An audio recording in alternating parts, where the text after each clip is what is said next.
रास्ता खुद ब खुद तुम्हारे सामने आ जाएगा। बम बम महादेव।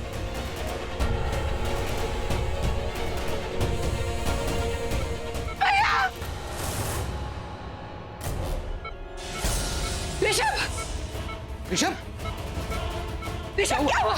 ऋषभ, आप डॉक्टर को फोन कीजिए ना। हाँ, ऋषभ, ऋषभ, डॉक्टर साहब, ऋषभ,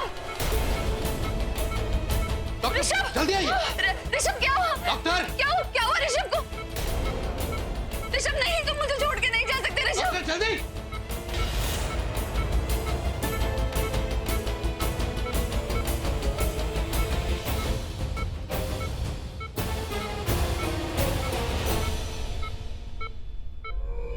इनकी हालत तो बद से बदतर होती जा रही है।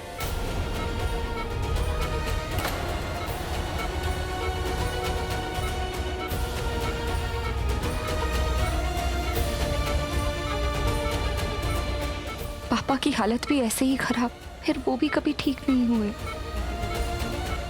पापा चले गए, हाँ, और अब ऋषभ।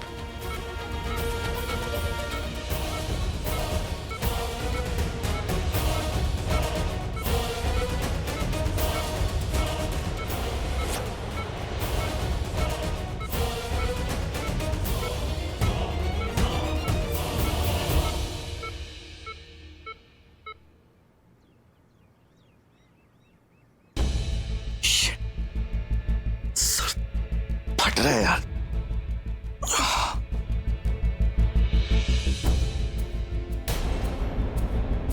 सुबह हो गई।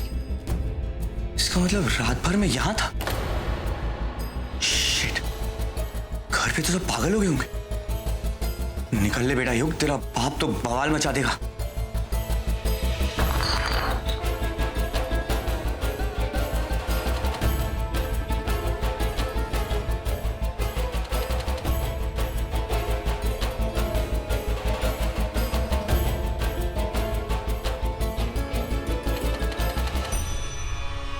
मेरा फोन ड्रॉर में। सादा ही पी ली यार। सिगरेट पी के मैं नहीं रखा होगा।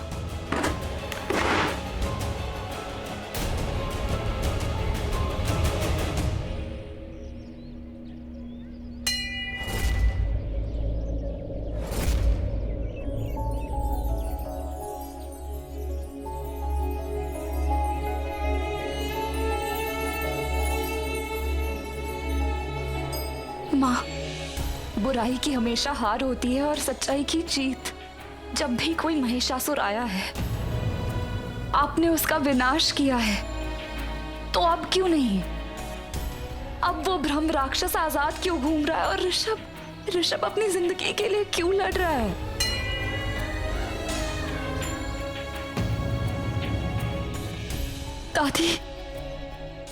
दादी बताइए ना, मैं क्या करूं? कनकराज से मिलना चाहती हूँ। मुझे वही सही लग रहा है, वो करना चाहती हूँ। मतलब? कल वो आए थे ना, उन्होंने कहा था ना कि वो ऋषभ को ठीक कर पाएंगे। मुझे उनके पास ले चल, तू जानती है ना वो कहाँ है। ले चल मुझे उनके पास। देख बेटा, राखी को खो दिया, अब मैं ऋषभ को नहीं खोना चाहती। दादी,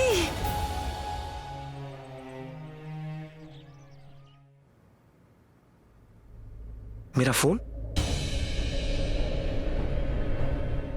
में राखी की फोटो।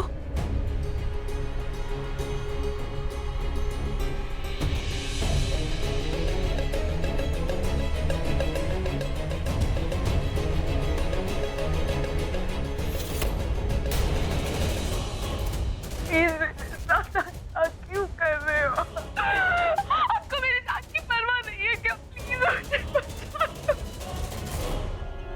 मॉम ने राखी, यार शिट, मेरी कुछ नहीं पड़ी। ऋषभ पे जान छिड़कती है और राखी की जान ले ली। शिट, का मतलब अगला मैं? कोई भरोसा नहीं है यार, कुछ भी हो। मतलब राखी को मार दिया, मतलब मैं? मॉम ने राखी को क्यों मारा? Mom, you're a bloody killer, man.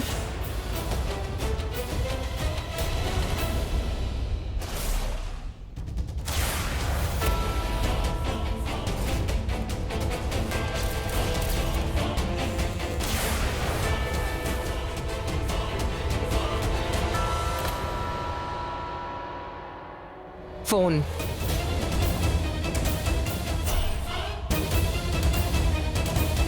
Give me the damn phone, युग। फोन। मुझे ले चल उनके पास। आप चलिए दादी, आप बैठिए प्लीज।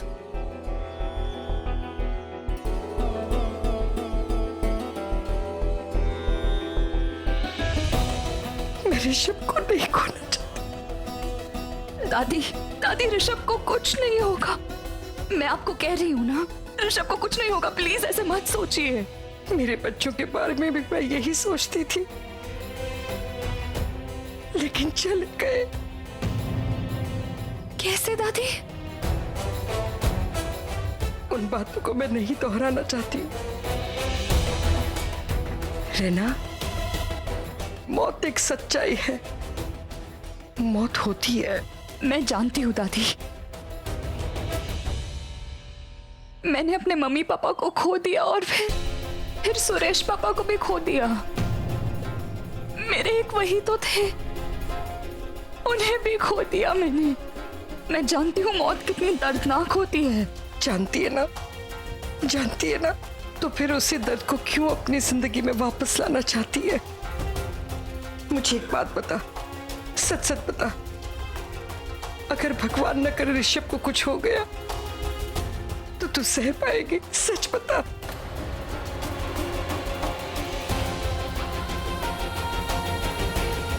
नहीं ना, तो चल, मुझे बता कनकराज कहाँ है? ले चल मुझे उनके पास।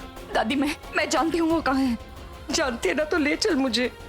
नहीं दादी, आप यहीं पे रहिए, मैं जाती हूँ उसके पास। मैं वो सब कुछ करूंगी जो वो कहेगा। मैं ऋषभ को ठीक कर दूंगी। मुझे क्या करना होगा ये बता। आपको कुछ नहीं करना है दादी, मैं कह रही हूँ ना।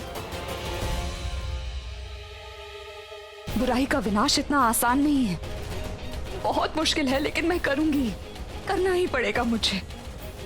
मुझे तुझ पर नाज है बेटा, सच में तुझ पर नाज है। दादी प्लीज आप मुझसे वादा कीजिए कि आप ये बात किसी को नहीं कहेंगी। ये सिर्फ हम दोनों के बीच में ही रहेगी। ठीक है, मैं वादा करती हूँ, बस किसी को नहीं कहूंगी, कुछ नहीं कहूंगी। मेरा साथ और माँ का आशीर्वाद दोनों तेरे साथ है बेटा।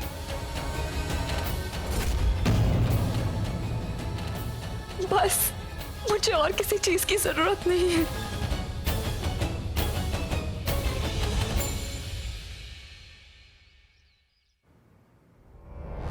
चलो चलो।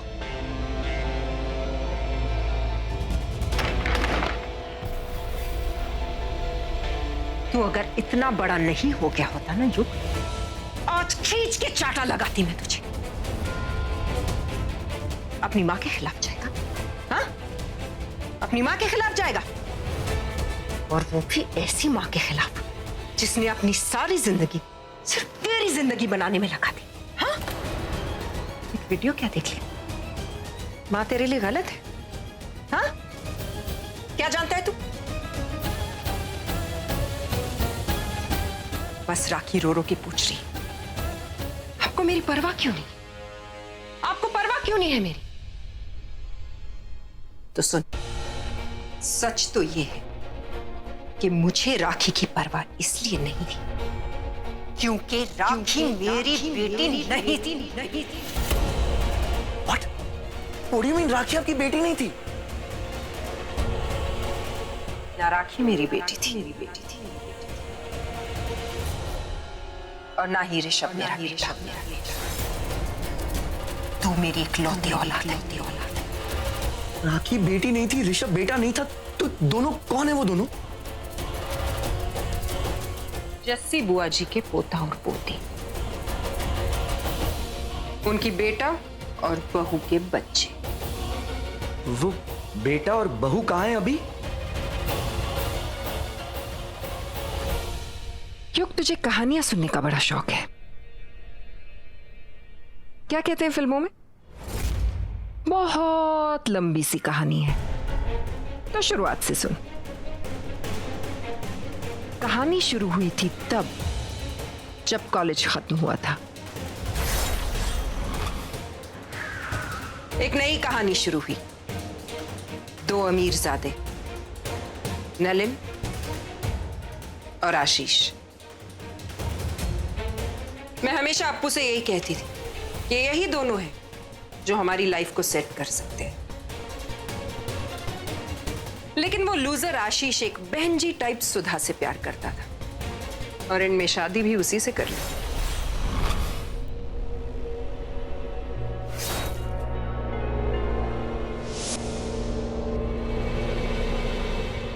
जस्सी बुआ जी से मिलने के बाद मुझे पता चला कि नलिन उनका असली बेटा नहीं है। उसके माँ बाप के मरने के बाद जस्सी दादी ने उसे गोद ले लिया था, इसलिए सारी जायदाद का वारिस नलिन नहीं, आशीष था। तब मैंने सोचा कि असली वारिस ना सही, लेकिन असली वारिस के मरने के बाद तो वारिस नलिन ही होगा ना। सुधा से पहले मैं मां बनी थी, क्योंकि सुधा के 2 मिसकैरेजेस हो गए, करवाने पड़े। जरूरी था कि इस घर को वारिस मुझसे मिलता, इस घर का वारिस मेरा बेटा बने।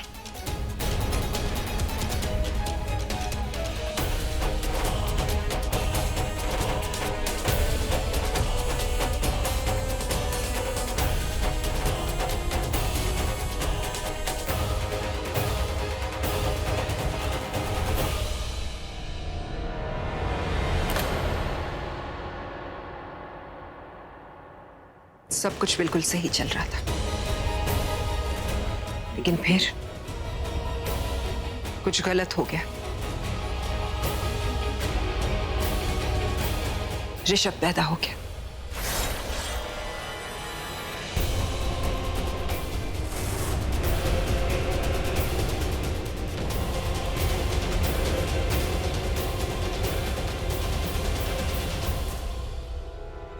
जिस दिन तुझे सुदामा के कपड़े पहनाए थे ना युग, उस दिन मुझे एहसास हो गया कि इस घर में तेरी औकात सुदामा जैसी ही होके रह जाएगी, और सब कुछ सिर्फ ऋषभ के नाम होगा, क्योंकि उसका बाप आशीष हर काम में कामयाब, और तेरा बाप नाकामयाब, नाकारा नलिन। उसकी औकात तो नौकरों जैसी थी इस घर में।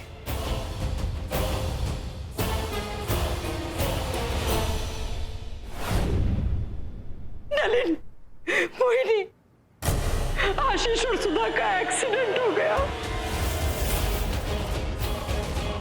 क्या? चल।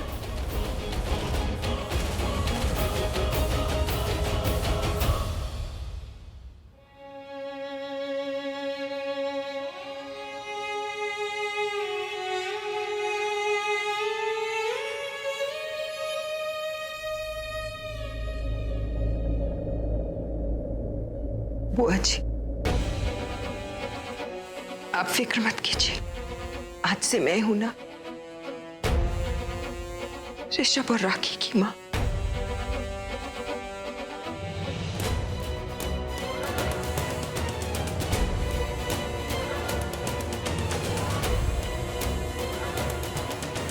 हम इन्हें कभी पता नहीं चलने देंगे कि इनके मां बाप मर चुके हैं। अभी छोटे हैं ना, सब कुछ भूल जाएंगे। अगर इन्हें कुछ याद रहेगा, मेरा प्यार। और इस तरह ऋषभ और रैना मेरे बच्चे बन गए, और मैं एक बहुत ही अच्छी मां थी। मैंने उन्हें इतना प्यार दिया कि वो अपने असली मां बाप को भूल गए।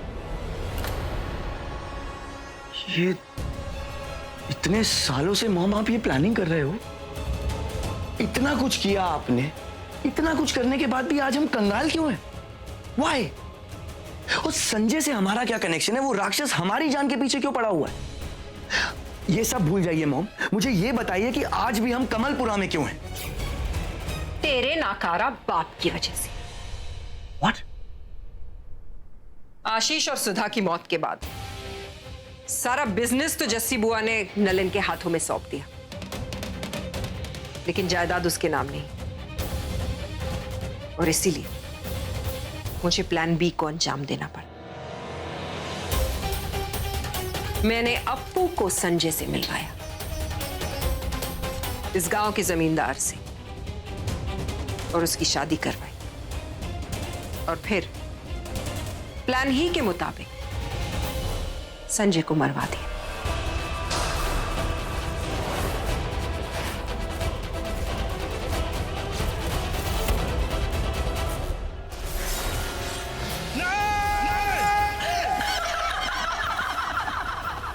संजय को तो पैसे के लिए मरवाया आपने मॉम, पर राखी? युग, इतनी भी बुरी नहीं हूं मैं। राखी को मैंने नहीं मरवाया। हाँ, ये सच है कि राखी को बंदी बनाकर उस कॉटेज में मैंने ही रखा था, लेकिन ये भी सच है कि अप्पू उसे वहां असुर स्थल ले गई, और अप्पू की वजह से ब्रह्म राक्षस ने राखी को मार दिया।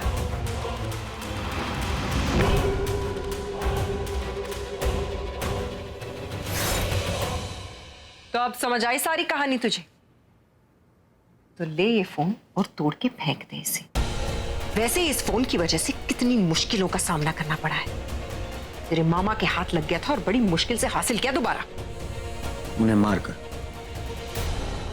हाँ, उन्हें मारकर।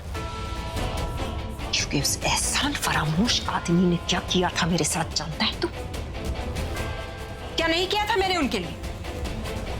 ऐशो आराम की जिंदगी, ये पूरी के पूरी हवेली, लेकिन बदले में क्या दिया उन्होंने मुझे? धमकियां, ब्लैकमेल। और किस लिए?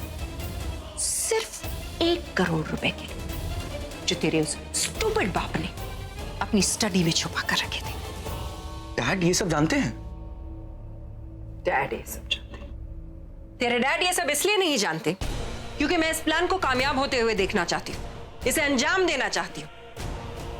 तेरे डैड से तो कुछ होता नहीं, लेकिन आज तक उन्हें लगता है कि सब कुछ वो ही कर रहे हैं, क्योंकि मैं उनसे डरने का नाटक करती हूँ। अगर उनके भरोसे छोड़ा होता ना, तो आज तक हम रास्ते पे आ गए होते। और इतना सब कुछ करने के बाद मैं इतना बड़ा रिस्क नहीं ले सकती।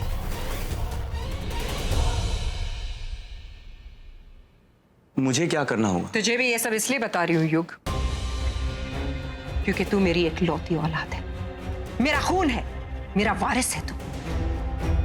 मेरे बाद सब कुछ तेरा ही है युग।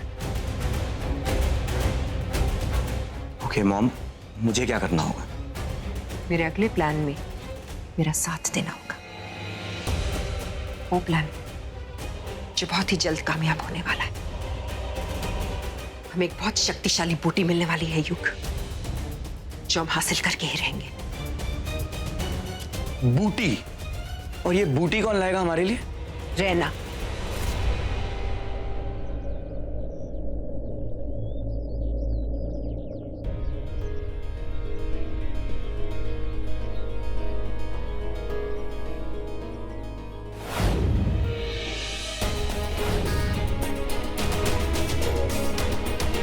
डॉक्टर ने कहा ऋषभ सब कुछ सुन सकता है, लेकिन बोल नहीं सकता। उसे जो रोग हुआ है वो एक राक्षस के नफरत का अंजाम है। इसे दवा नहीं, प्यार की ताकत ठीक कर सकती है। वो ताकत तुम्हारे प्यार में है। प्रॉमिस मी, इस बार तुम ऐसा कुछ भी नहीं करोगी जिससे तुम्हारी जान को खतरा हो।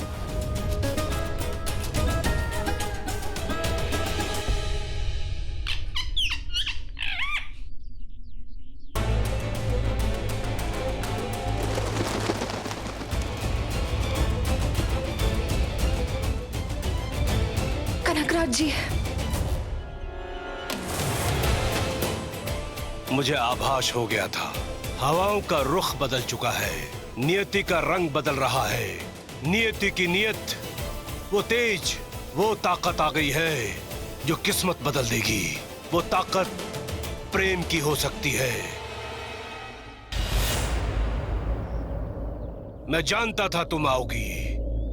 मुझे क्या करना होगा? एक कठिन यात्रा, एक ही पहाड़। उस पहाड़ के पेड़ में वो बूटी है, संजीवनी बूटी, जो मौत को जिंदगी दे सकती है। वही बूटी ऋषभ को मौत की नींद से उठाएगी। वो बूटी सिर्फ तुम ही ला सकती हो। ऋषभ को सिर्फ तुम बचा सकती हो। पर वो रास्ता इतना आसान नहीं। कदम कदम पर मौत है। कदम कदम पर वो खतरनाक ढलान। बोल, जा सकेगी उन रास्तों पर? मौत का ये सफर तय कर सकोगी? ऋषभ को बचाने के लिए मैं कुछ भी करूंगी। तेरा ये प्रण, तेरी ये ताकत, तेरी ये यात्रा सबको शक्ति दे, सबकी जिंदगी रोशन कर दे। तेरी यात्रा सफल हो, तेरी विजय हो, जय हो।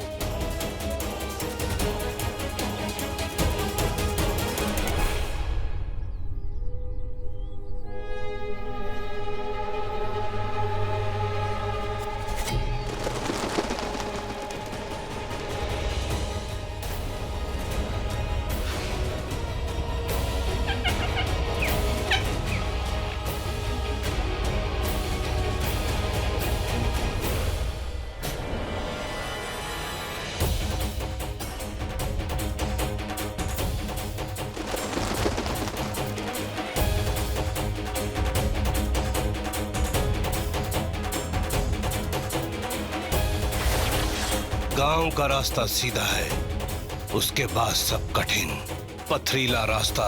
हवाएं जो आगे नहीं बढ़ने देंगी, तेरा रास्ता रोकेंगी।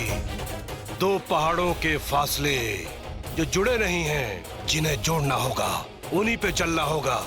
राक्षस आएंगे, रास्ता भटकाएंगे। जैसे ब्रह्म राक्षस।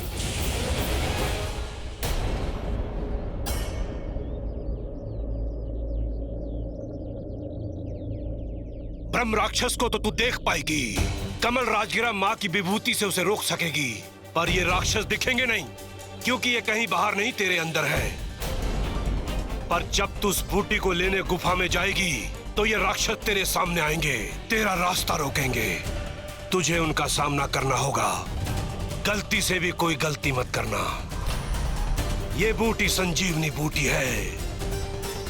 इस बूटी को लेने के लिए कई लोग इस पहाड़ी पर गए, मगर जिंदा नहीं लौटे। जाने कितने ही नरकंकाल बन गए, क्योंकि उनका मन बूटी को पाने के लिए पवित्र नहीं था। वो स्वार्थी थे। मैं भी स्वार्थी हूँ। मुझे किसी भी कीमत पे वो बूटी चाहिए, अपने लिए नहीं, ऋषभ के लिए। मैं नहीं चाहती कि ब्रह्म राक्षस की वजह से किसी और की मौत हो, किसी और की बलि चढ़े। मैं नहीं चाहती। जिन जिन से मैंने प्यार किया है, सबको खो दिया है मैंने। ऋषभ को नहीं खोना चाहती मैं। मेरा तो मन कर रहा है कि मैं अभी इसी वक्त चली जाऊं, लेकिन आप कह रहे हैं कि रात को नहीं जाना चाहिए, सूर्योदय के लिए रुकना चाहिए। हाँ, कल सुबह तुम आ जाना। मैं तुम्हें उस रास्ते का नक्शा दूंगा, उसी नक्शे कदम पर चलना। मेरा आशीर्वाद तेरे साथ है।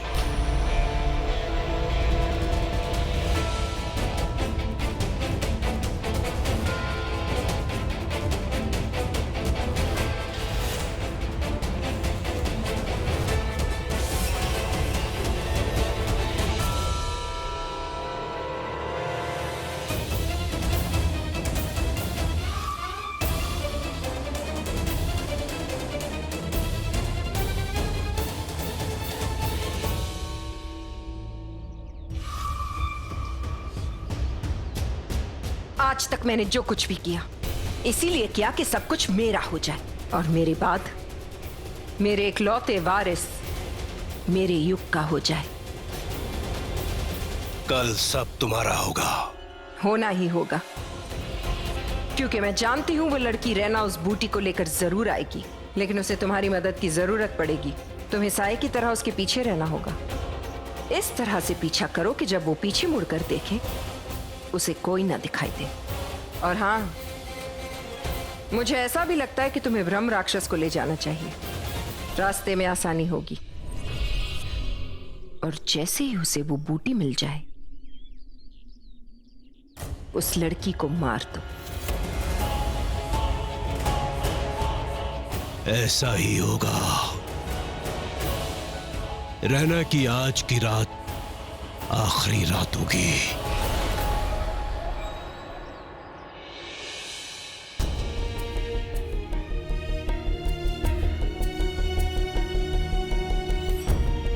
मैं ऋषभ को हमेशा ताने मारती रहती हूँ, ये सोचकर कि कहीं युग को बुरा न लग जाए, उसे ये न लगे कि मैं ऋषभ से ज्यादा प्यार करती हूँ। मुझे लगा था कि सब ठीक हो जाएगा, लेकिन कुछ ठीक नहीं। मेरे बेटे और बहू के जाने के बाद कुछ ठीक नहीं है। मैं ऊपर से हंसती रहती हूँ, लेकिन अंदर से रोती हूँ, हर रोज रोती। लेकिन आज तो मैं हंस भी नहीं सकती।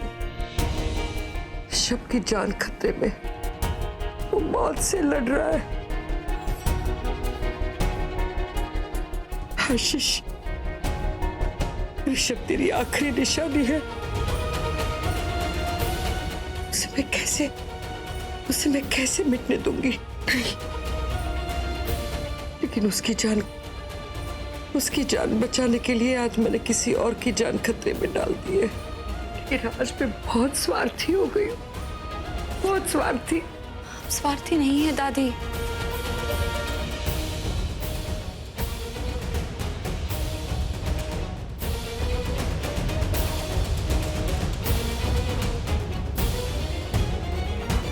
वो क्या है? जिंदगी के कुछ सच जो जरूरी नहीं कि आज ही देखे जाए।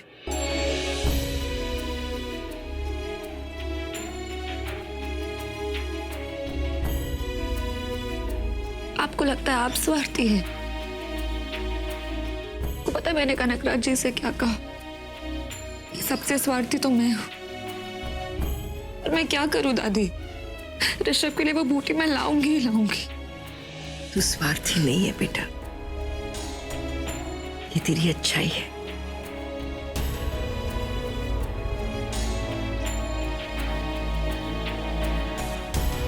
मुझे आशीर्वाद दीजिए दादी, मुझे इसकी बहुत जरूरत है। रुक,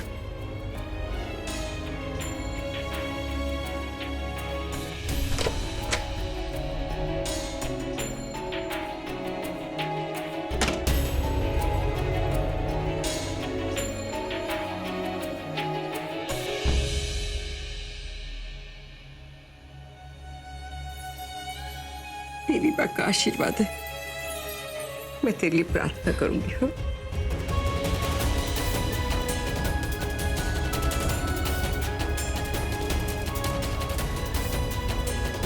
सुन, जाते जाते मंदिर हो ना, तुझे कोई नहीं रोक सकेगा। मां का आशीर्वाद होगा ना तेरे साथ। जा।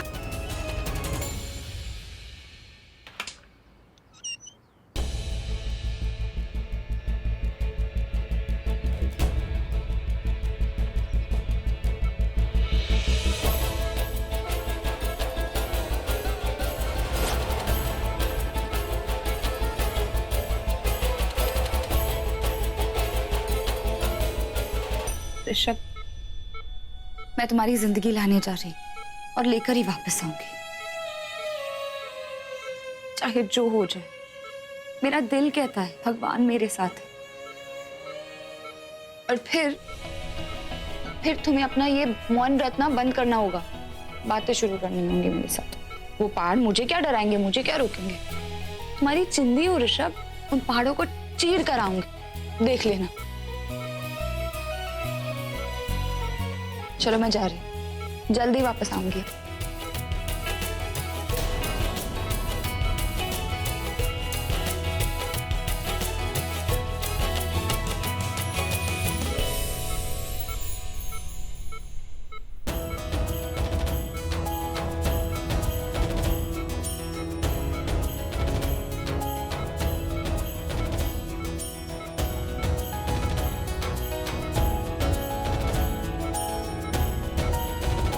थैंक्स।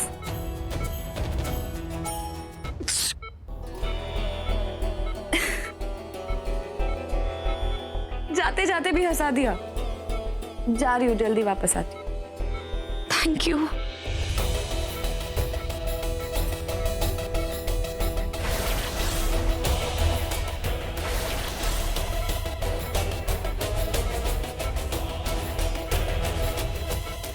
तुझे क्या पता बेटा, तूने मेरी कितनी मदद की है ऋषभ। मैं तेरा यह एहसान कैसे चुकाऊंगी जो तेरी जिंदगी नहीं कर सकी, वो काम तेरी मौत कर दिखाएगी। बस एक ही दिन की तो बात है बेटा, फिर उसके बाद तेरी तकलीफ भी खत्म और मेरी भी। ये लो, कल रात मैंने पूरी तरह जागकर तुम्हारे लिए नक्शा तैयार किया है। पहले ये जंगल, फिर वो सड़क जो रास्ता तुम्हें उस पहाड़ी तक ले जाएगा, फिर वो बरगद का पेड़, वो निर्जीव पेड़ जिसकी शीला को हटाने के बाद उसके नीचे तुम्हें वो बूटी मिलेगी। आपने मेरे लिए इतना सब कुछ किया, थैंक यू।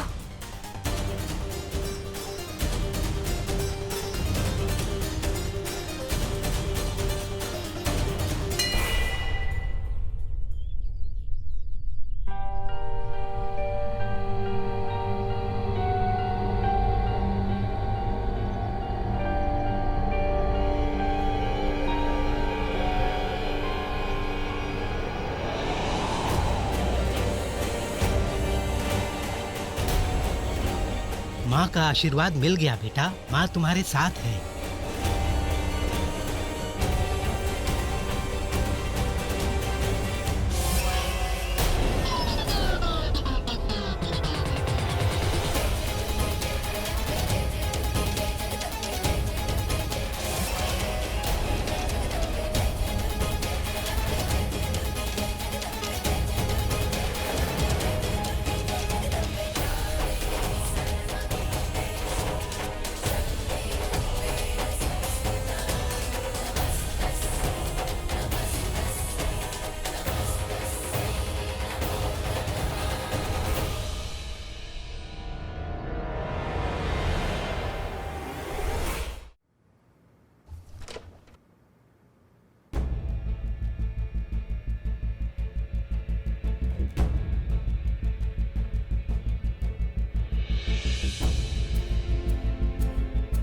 लॉन्ड्री में कपड़े देने के लिए कितनी बार युग को बोला है, अपनी पॉकेट्स चेक करके रखा करो। पॉकेट्स में कुछ ना कुछ तो जरूर रह जाता है।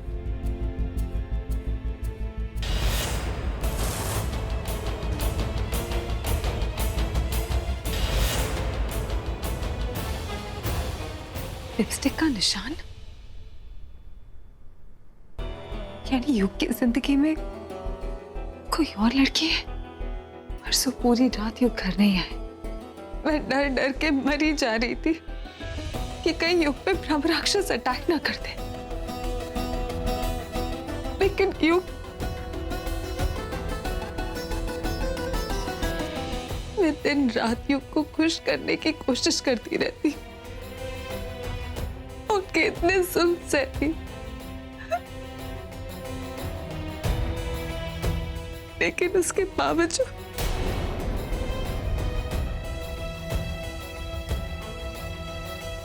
नहीं, मैं ये पता लगा के ही रहूंगी ये लड़की कौन है।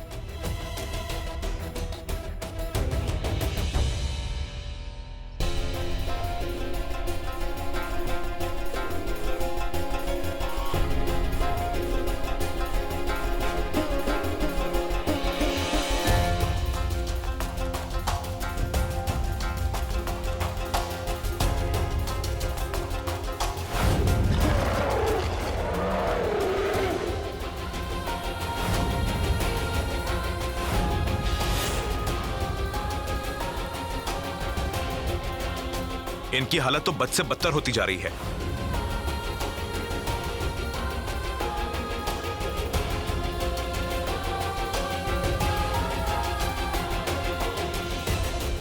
जय माता दी।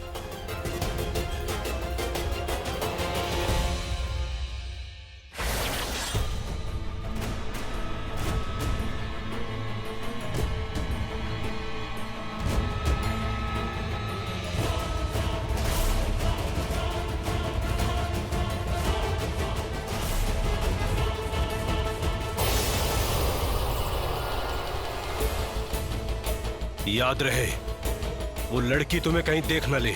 अगर देख भी लेगी तो अपना रूप बदल लेना, मगर उसके साथ साथ चलना। हमें किसी भी सूरत में वो संजीवनी बूटी चाहिए तुम्हारे लिए।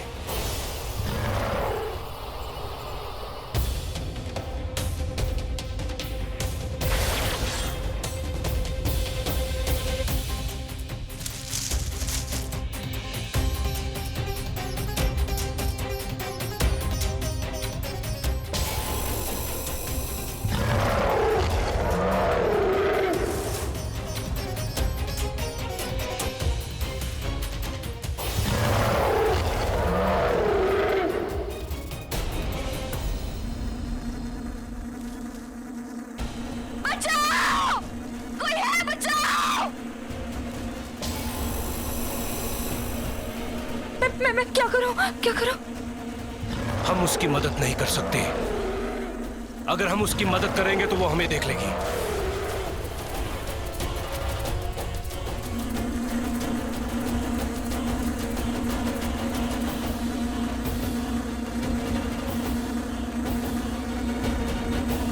हे भगवान! मधुमक्खियां गुलाब के फूल से अट्रैक्ट होती है।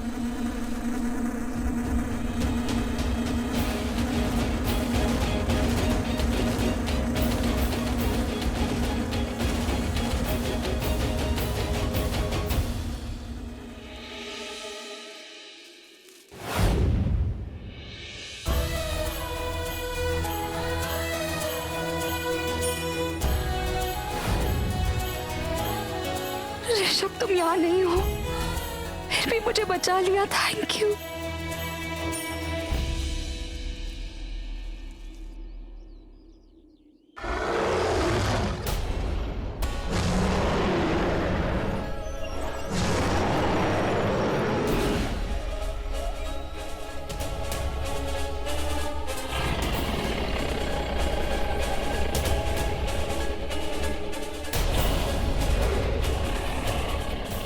क्यों लगा कि ब्रह्म राक्षस यही कहीं आसपास है?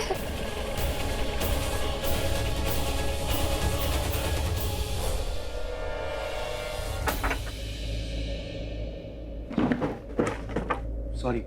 क्या क्या कर रहा है? कुछ नहीं।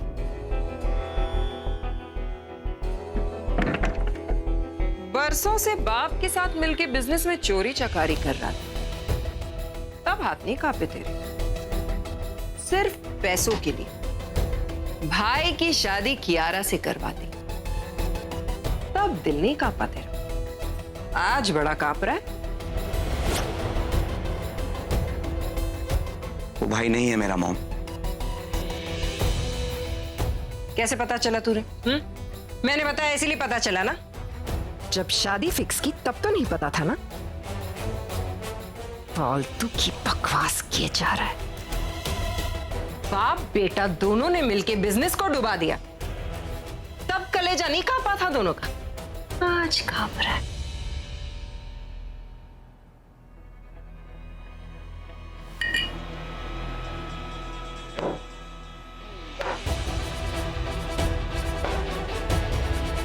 ऐसे क्या घूर रहा है? सट्टेबाजी, तब डर नहीं लगा। कर्जदार तेरे जान के पीछे पड़ गए, तब भी डर नहीं लगा।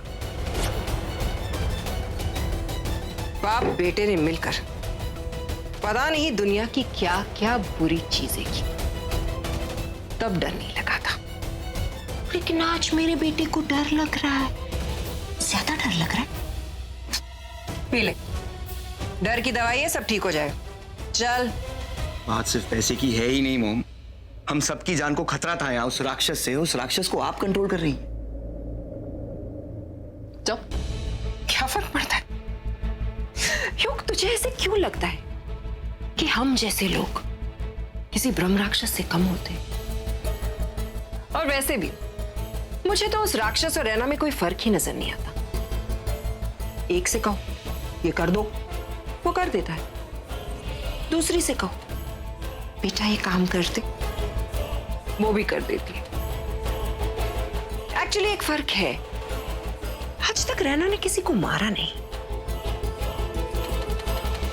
लेकिन उस राक्षस ने दर्जनों लोगों को मौत के घाट उतारा है। युग, कभी कभी मैं सोचती हूँ, अगर मैंने रैना से ये कह दिया तो किसी की जान ले ले, तो वो लेगी क्या? और आज रात आप उसी को मारने की प्लानिंग कर रहे हो ना? हाँ, क्योंकि अब मुझे इसकी जरूरत नहीं है युग। I don't need the girl anymore. वो सिर्फ और सिर्फ मेरे किए कराए पे पानी डालेगी। इतनी मेहनत की है मैंने, सब कुछ बर्बाद कर देगी वो। I don't need her anymore. और ऋषभ, वो बचेगा? वाह बेटा, बड़ा दुख हो रहा है तुझे भाई की मौत का। उससे तो मरना ही होगा। उठ गया, सबको नैना और मेरे बारे में बता देगा। मोहिनी, अरे बुढ़िया को मेरे बिना चैन नहीं आता क्या? रख रख, अरे जा ना जल्दी। जी बुआ जी,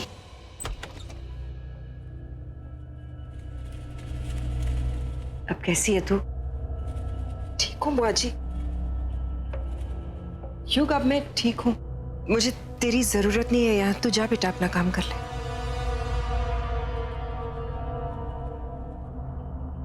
मोहिनी जी, मैं तुझसे एक बात कहना चाहती हूँ। तूने ऋषभ और राखी को सगी माँ जैसा प्यार दिया है, इसके लिए मैं तुझे कितना भी थैंक यू कहूँ कम ही पड़ जाएगा।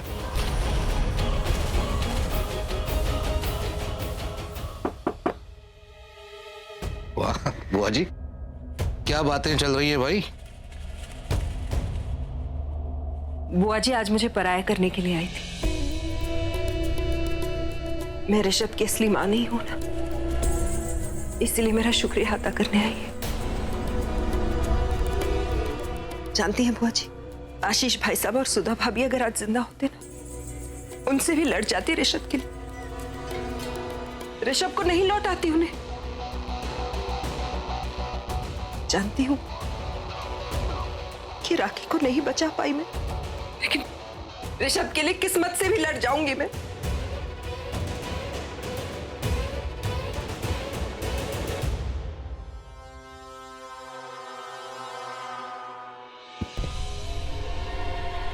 क्या बात है, ट्रेजेडी क्वीन। लेकिन अब ये मेलोड्रामा छोड़ो और जो मैं कह रहा हूं वो सुनो। इसे डॉक्टर को बुलाओ, ऋषभ ठीक हो जाना चाहिए। कि कियारा जो पैसा लेके आई है और जो ला सकती है वो खत्म हो जाएगा अगर वो ठीक नहीं हुआ तो। अब भी ऐसे ही बोल रहे आप? बेटा है, पैसों की बातें कर रहे हैं। हाँ, बेटा है।